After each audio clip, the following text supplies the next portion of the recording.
Hey, what's up guys, for coming at you with a brand new Weiss Schwarz deck profile, and today we're going to be taking a look at a profile you guys have been asking for a while, which is my Korewa Zombie Desuka, or Is This a Zombie? A deck profile. Now this is coming from Fantasia Fujimi, and this is the third deck we've taken from this set, which is of course once again going to be a pure deck. So if you haven't checked out the DXD and Data Live profiles, please feel free to do so, because they are really cool and fun decks to play around with. But of course, being pure, meaning that we're only going to be running cards of characters from those particular series. We're not mixing them, although in a set like Fantasia Fujimi, you are obviously encouraged to mix.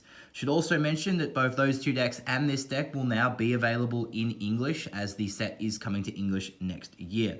But like I said, this is a pure deck, so it's going to have some clear weaknesses, which we're going to talk about as we go through the cards, as of course we do have a very limited card pool. I think DXD had the biggest card pool we had to work with like 16 cards or something, but yeah, DXD and, Data Live and Korewa were very limited with their card pool. So hopefully you guys do enjoy the profile, and let me know in the comments below what you think of it. Let's jump into it.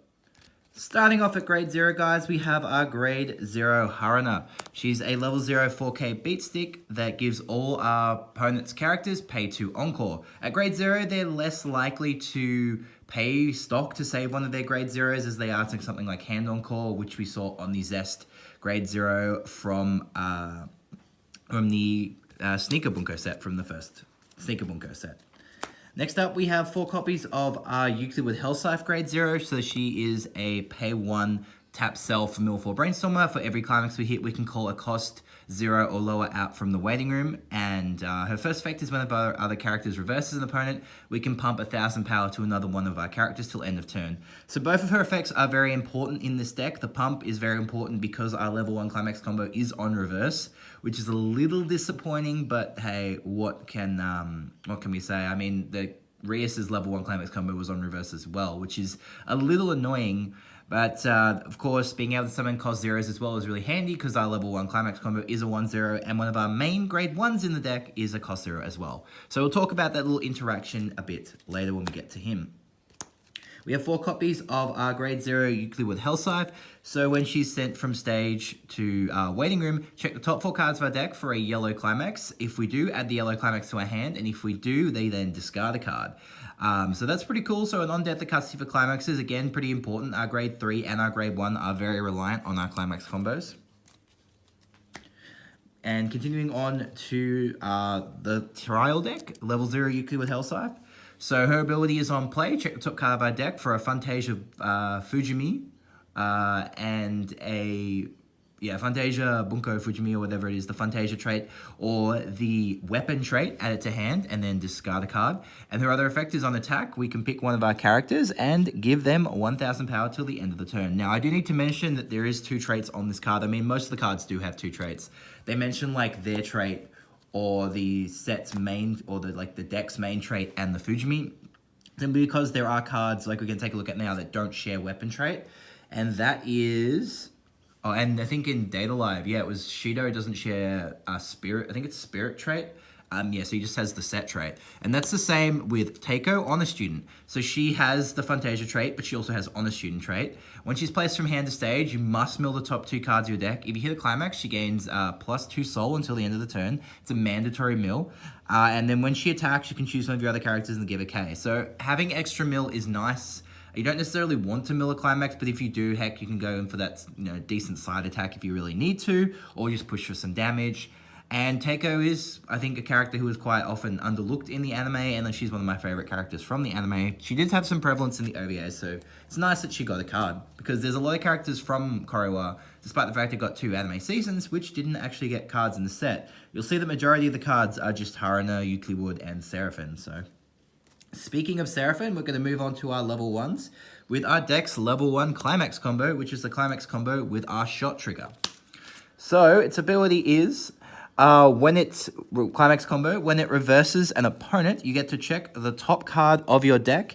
If it is a level, you get to, you're going to stock charge a card from the top of your deck blind, which is a little upsetting. And then the other effect is the check the top. If it is a level 1 or higher card, you can add it to your hand. So obviously that can add most of the cards in the deck to our hand, which is really good. The issue is the blind charge and the fact that it's on reverse, but hey, at least you got a 1k1 Climax, and if the first one does reverse, you can pump it with your Brainstormer as well, as your main back row in this deck is going to be 2 Euclid with Hell Scythes, so every time you reverse, you get to pump 2k, which is nice. Moving on, we have 4 copies of Ayamu Aikawa, the boy of the harem. So the main guy, he is a 103k that has 1 ability. You can pay 1 and send him to the waiting room to call any character from your hand whose level is equal to or less than yours for free. So he is probably one of the best targets you have with your Euclid Wood Hell Scythe Brainstormer to call out on the field. Then of course you can pay 1, sack him, and call one of your other characters.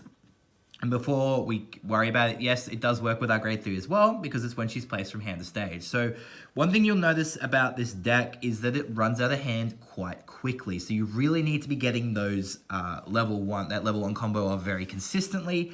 Otherwise, you're going to have a really tough time maintaining the hand with this deck. And unfortunately, that's a weakness of the deck. But again, we have a very limited card pool.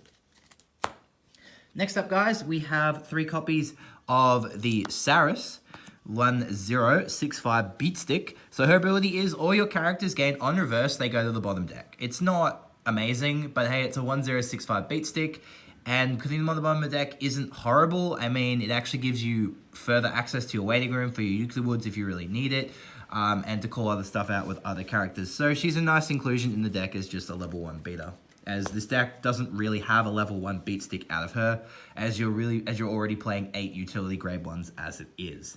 Rounding off the grade 1s is 2 of the Harana counter from the trial deck. It's a 1-1-2-5 counter. I mean, yeah, that's all I have to say about it. No 1-0s for this, sadly. It's identical to the Keeper counter from DXD, but just in yellow. Grade 2s, first off, we have 2 Seraphim. So when she attacks, you can she gains X power times X is the number of other characters you have, and she's a 2-1-7-5, which is nice. And then we also have 2 copies of my favorite character from Korewa, which is Yuki. So Yuki is on play.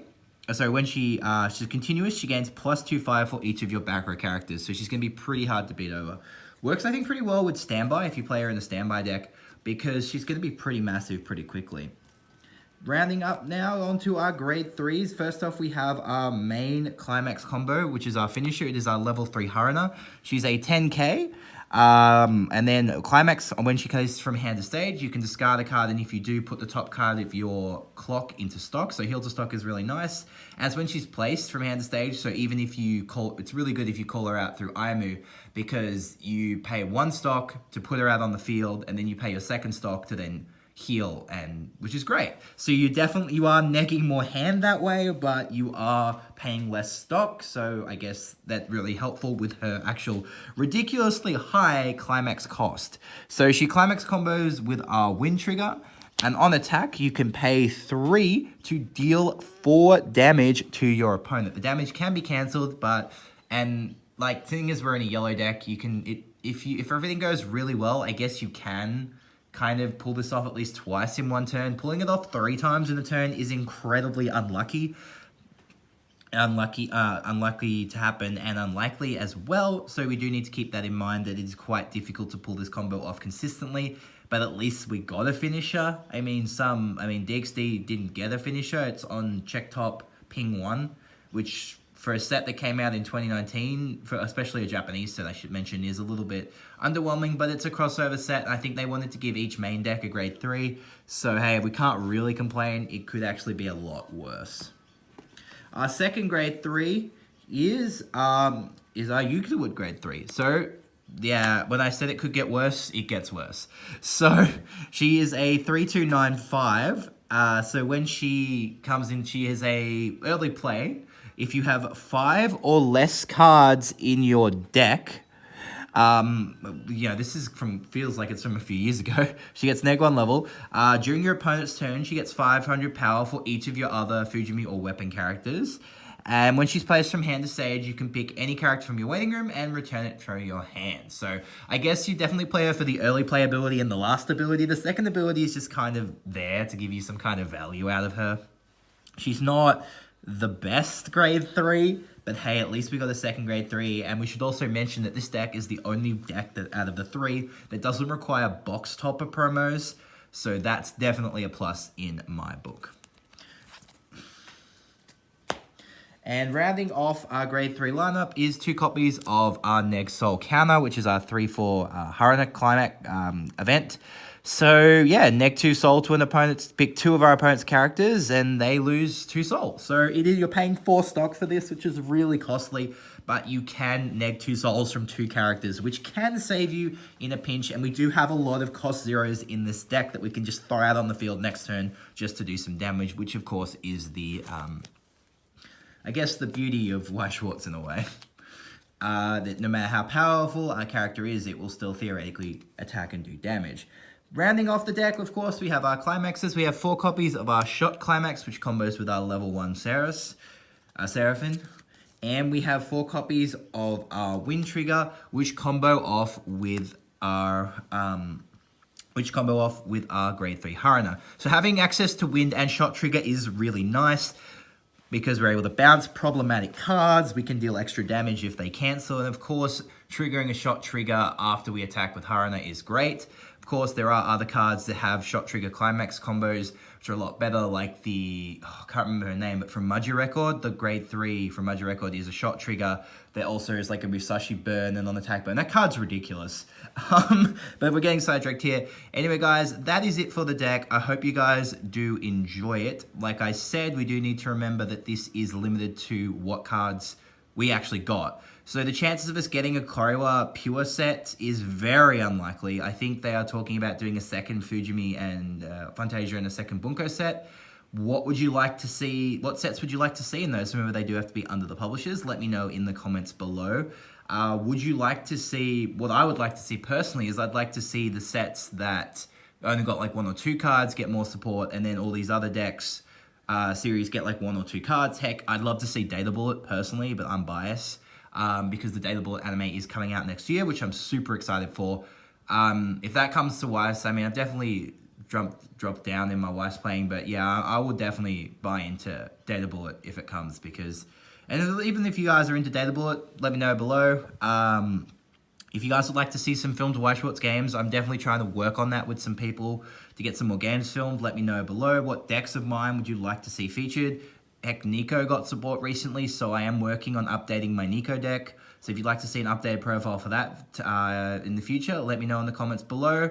And also feel free to check out the other Weiss videos as well. Like and subscribe to the channel. As always, guys, I really do appreciate it. Thank you guys so much for watching, and I will catch you for my next video.